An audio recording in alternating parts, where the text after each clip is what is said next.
Class में आपका स्वागत है। हम यहाँ पे वर्णमाला के बारे में पूरा डिस्कशन करेंगे सिर्फ कुछ ही मिनटों में। सबसे पहले हम जानते हैं वर्णमाला होता क्या है। वर्णमाला वर्णों का एक व्यवस्थित क्रम होता है। वर्ण क्या होते हैं? वर्ण आपके जो है अक्षर होते हैं जिनको आप विभाजित नहीं कर सकते या जिनको आप तोड़ नहीं सकते। भाषा की सबसे छोटी इकाई की बात करते हैं तो आपकी वर्ण ही होती है, और भाषा की सबसे छोटी सार्थक इकाई शब्द होती है। सार्थक इकाई मीन्स कि जिसका एक मतलब निकले, जिसका एक अर्थ हो सके, उसे सार्थक इकाई कहते हैं। भाषा की सबसे छोटी लिखित इकाई की बात करें तो वर्ण होती है। भाषा की सबसे छोटी मौखिक इकाई की बात करें तो ध्वनि होती है। वर्ण के भेद की बात करते हैं तो वर्ण आप जानते हैं दो तरह से होते हैं, स्वर और व्यंजन। स्वर वो होते हैं जो कि स्वतंत्र रूप से बोले जा सकते हैं। वर्ण व्यंजन वो होते हैं जो कि किसी स्वर की सहायता से बोले जाते हैं। लिखने के आधार पर स्वरों की संख्या 11 मानी गई है। बोलने के आधार पर स्वरों की संख्या 10 मानी गई है। री को हम बोलने के आधार पर स्वर में जो है गिनती नहीं करते हैं। स्वरों के प्रकार की बात करते हैं तो हास्य, दीर्घ और विलुप्त 3 तरह के स्वर होते हैं।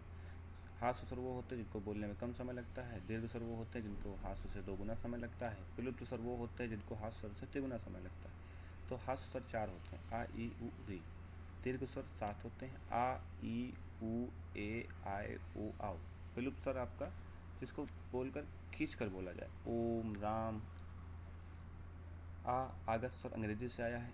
आ जो चंद्र बुद्धि के ऊपर है, जो आगस्त स्वर कहा जाता है, वो आपका अंग्रेजी से आया है, जैसे ट्रैक्टर के ऊपर लगता है।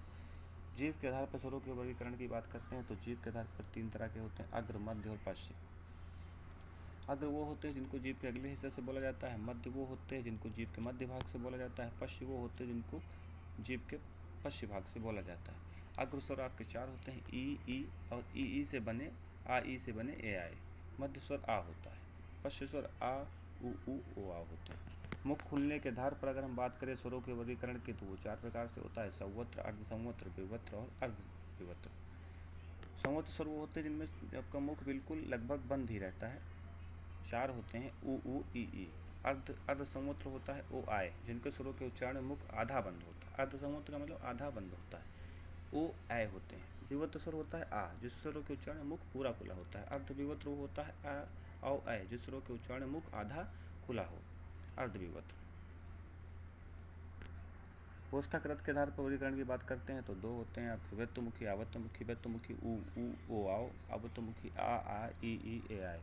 जिन स्वरों के उच्चारण में ओ के गोलाकार होते हैं व्यक्तमुखी कहते हैं, और आवृत्तमुखी वो होते हैं जिन स्वरों के उच्चारण में ओ के व्यक्तमुखी या गोलाकार नहीं होते हैं। जाति के आधार पर स्वरों के वर्गीकरण की बात करते हैं तो 2 होते हैं, सजाती, विजाती।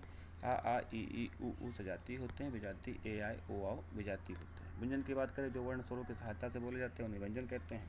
इसमें आपका का वर्ग, चा वर्ग, टा वर्ग, ता वर्ग और पा वर्ग आता है। टोटल ये 25 होते हैं, इनको स्पर्शी व्यंजन कहते हैं। इसमें गा ढा जो होता है वो आपका 2 तरह के होते हैं। एक तो टा वर्ग में जो आता है टा ठा गा ढा, और एक होते हैं ग घा, जिसमें चंद बुंदी, जिनमें बुंदी होती है, उच्छिष्ट व्यंजन उसको हम कहते हैं। अंतस्थ व्यंजन की बात करें तो यार अलावा आपके 4 होते हैं। या और वा को हम अर्धस्वर भी कहते हैं, क्योंकि अर्धस्वर की तरह ये आपके प्रयोग किए जाते हैं। रा आपका प्रकंपित या लुंठित वर्ण बोला जाता है। ला आपका पार्श्विक व्यंजन बोला जाता है जो जीव के पश्च भाग से बोला जाता है। ऊष्मी व्यंजन में शाखा शाह आते हैं, संघर्षी व्यंजन कहते हैं या इनको ऊष्मी भी कहते हैं। तो मुख से ऊष्मा या गर्म हवा निकलती है। संयुक्त व्यंजन आपका स्रा, छा, त्रा, ज्ञा। स्रा आपका सा और रा से मिलकर बनता है। छा आपका का और सा से मिलकर बनता है। त्रा आपका ता और रा से मिलकर बनता है। ज्ञा आपका जा और अइया से मिलकर बनता है।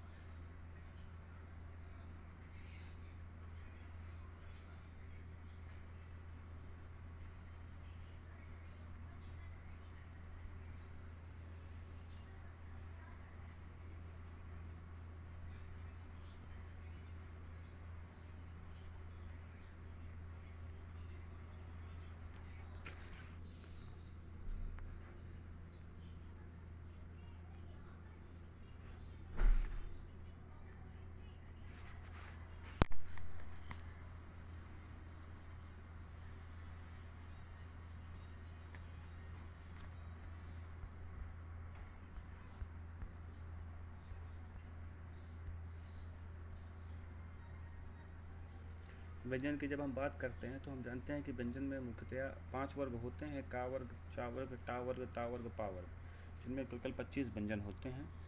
जिनके जो पंचम वर्ण होता है उसको हम नासिक व्यंजन भी कहते हैं। इन वर्गों का जो भी पंचम वर्ण होता है, जैसे अइया, अंगा, अड़ा, नामा, इनको हम नासिक व्यंजन भी कहते हैं। अंतस्थ व्यंजन आपने देखा ही, यार अलावा होते हैं। ऊष्मी व्यंजन शाखा शाह होते हैं। कुल व्यंजनों की संख्या 33 होती है। प्राणवायु के आधार पर अगर हम व्यंजन के भेद की बात करते हैं तो ये अल्प प्राण और महाप्राण दो तरह के होते हैं। अल्प प्राण में स्वर आता है और पहला, तीसरा और पांचवा जो आपका वर्ग होता है उसका पहला, तीसरा और पांचवा अक्षर इसमें आता है। अंतस्थ व्यंजन भी इसी में आते हैं। जिसको बोलने में कम प्राणवायु लगती है उसे अल्प प्राण। महाप्राण क्या कहते हैं? जिसको बोलने में अधिक प्राणवायु लगती है। इसमें आपका किसी भी वर्ग का दूसरा और चौथा अक्षर और उसमें व्यंजन आते हैं। स्वर तंत्रियों के कंपन के आधार पर व्यंजन की बात करते हैं तो दो तरह के होते हैं, अघोष और सघोष। अघोष क्या होता है? जिसको बोलने में स्वर तंत्रियों में कंपन न करें, अघोष वर्ण कहलाते हैं। ये पहला, दूसरा और सा और खा और सा आपका आते हैं इसमें।